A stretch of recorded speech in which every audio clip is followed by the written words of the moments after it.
So yun na guys,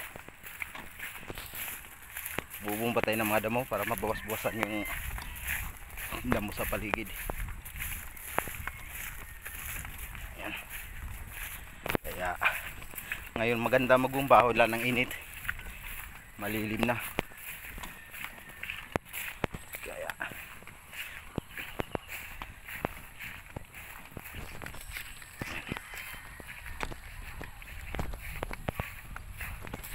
ito yung sprayan ko, si madamo na siya para hindi lumala, para hindi sumukal ang area.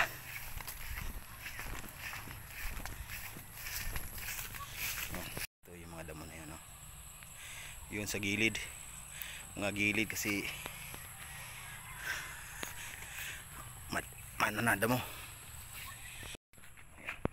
lalo na dito sa gilid ng kubo. Yan, damo na, so kailangan isprayan.